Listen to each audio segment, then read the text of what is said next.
Florence Nightingale Leadership Scholarship 2019, Alison Taylor. Hello, I'm Alison Taylor. I'm a nurse consultant at the Clatterbridge Cancer Centre in Liverpool, where I provide oncology outreach to regional hospitals in Merseyside and Cheshire, and also provide strategic oncology leadership for the organisation and the Cancer Alliance. I've worked as a nurse since 2001, where I've had a variety of roles from staff nurse, chemotherapy nurse, right through to roles like service improvement facilitator and project management. I completed my MSc in nursing in 2007 before going on to complete the advanced practice modules and the non-medical prescribing. In 2011, I moved on to a role in a district general hospital as an acute oncology clinical nurse specialist, and I found a new passion for supporting patients with cancer in the non-specialist setting. I also became the key worker for patients with a cancer of unknown primary. I'm also the module leader for the University of Liverpool Acute Oncology MSc module. All my experience and passion for oncology has led me to do my Florence Nightingale Quality Improvement Project on improving the cancer unknown primary pathway. Florence Nightingale Scholarship Standout Moments. Where do I start choosing my standout moments? There's been so many. From the very beginning on the introduction day, where we were inspired by previous scholars' stories, I think we all knew we were on a really, really special journey. Meeting my amazing cohort. There's 23 of us on the Emerging Leaders Scholarship, and from day one we became firm friends. It's amazing to have met such amazing nurses that have such great passion for improving patient care and raising the nursing voice, but also to be with such like-minded people was just brilliant. We've also created a really, really strong network. We're there for each other 24/7. And also we've opened doors for each other, providing networking opportunities and support to nurses around the country. Another amazing moment was when half of our cohort went to RADA, and we ended up performing the Man in the Arena speech, which was something that pushed a lot of us out of our comfort zone. The impact of this was that it made me more resilient. I got some really great hints and tips on presenting, and I think it's made me much more confident, particularly in meetings with senior colleagues. As part of my scholarship in the bespoke section, I chose to go to the Windsor Leadership course. I spent an amazing residential week with fellow students on the course. I chose this course partly because it was not based in the health sector.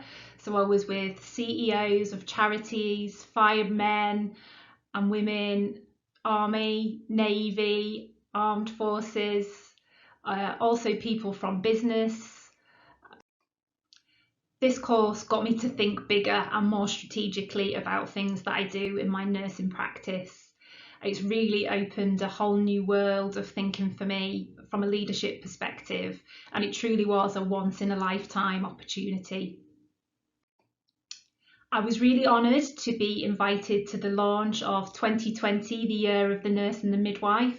This was a really, really special occasion. I don't think we realised in January of 2020 how big a year 2020 was going to be for nursing and midwifery, particularly in light of the COVID crisis, but this was a really, really special moment. All our cohort were very impressed that Ruth May came to speak at our introduction day, the Chief Nursing Officer, and we were all very keen to get our moment with Ruth and get a selfie, and I was one of the lucky ones who did get to meet Ruth May.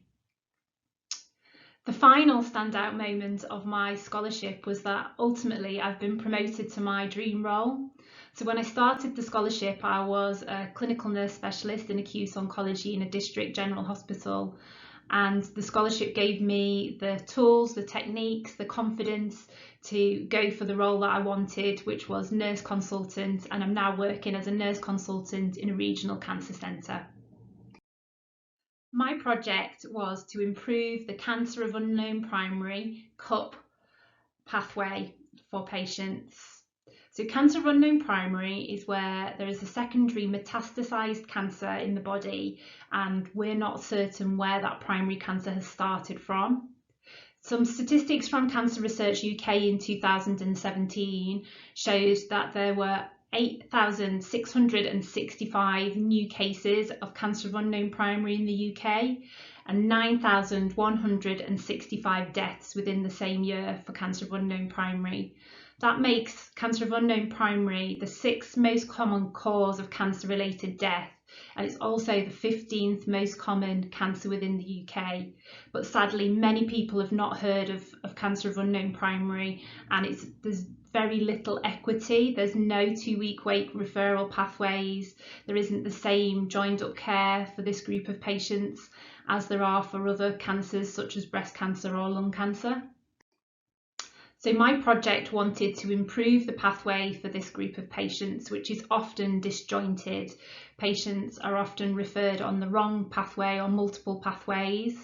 They often have multiple diagnostic investigations that they don't need. There's a lot of uncertainty for this group of patients, so I wanted to improve the quality of care. They've got a very poor prognosis. They often present through emergency care pathways, which is known to have a poorer outcome. To reduce the time to diagnosis and to reduce the number of investigations, to provide a more streamlined and joined up service with some coordination and tracking of these patients. Also wanted to support primary care teams because often GPs are not certain where to send this group of patients, and there's limited support, psychological and emotional support, which is really important, particularly in times of uncertainty. So I created a specific referral pathway based on the disease distribution. So if a patient had disease in the lungs, we would send the patient to the lung MDT. If they had disease in the liver, we would send them to the upper GI MDT. But the difference with this pathway was that it was supported by an oncologist, and the nurses from the acute oncology team would go to the site-specific teams to provide emotional support, education, and key worker role for this group of patients. My project impact. For patients, there was a massive impact, so that there was more streamlined care, more joined up services for patients, and also the oncology team were able to assess the patient's fitness for treatment. So ultimately, if they weren't fit enough for treatment, we stopped unnecessary investigations.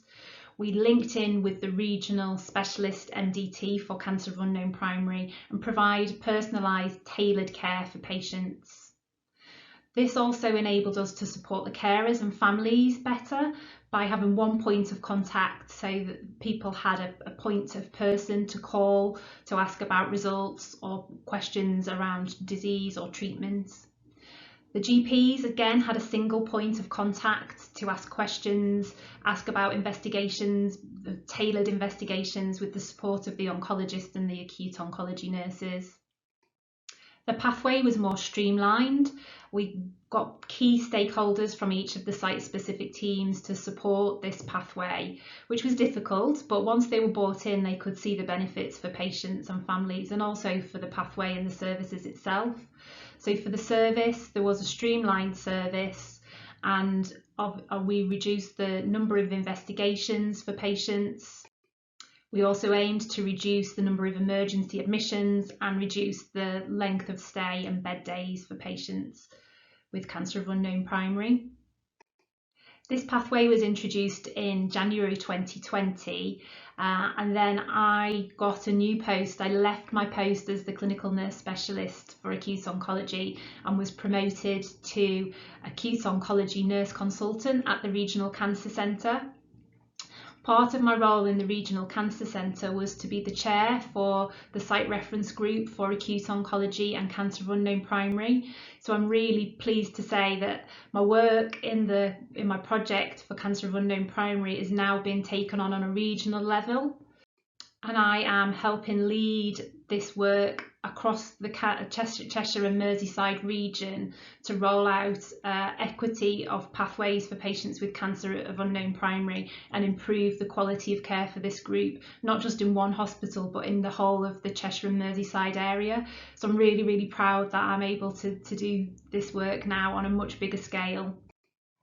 I'm also linking it in with other leads for cancer of unknown primary around the country, because we've got a passion to take this forwards and to try and gain some national guidelines and national standards for this cohort of patients. I finally want to thank the Burdett Trust for Nursing, who sponsored my scholarship. Without you, it would not have been possible for me to go on this unique journey. The scholarship has helped me think more strategically, and it's helped me be a better leader, particularly during the COVID pandemic. I feel that I'm more resilient. I've got an amazing support network behind me. The whole experience has totally changed my life. I feel much more positive, and I feel that I've been able to harness my passion and turn it into action. So I want to say a massive thank you to the Burdett Trust for Nursing. I hope you continue to sponsor more nurses through the Florence Nightingale Leadership Scholarship, so they too can have this amazing journey that I've had. I'm a proud nurse. I love nursing. I'm a proud Florence Nightingale scholar. Thank you, Burdett Trust, and thank you for listening.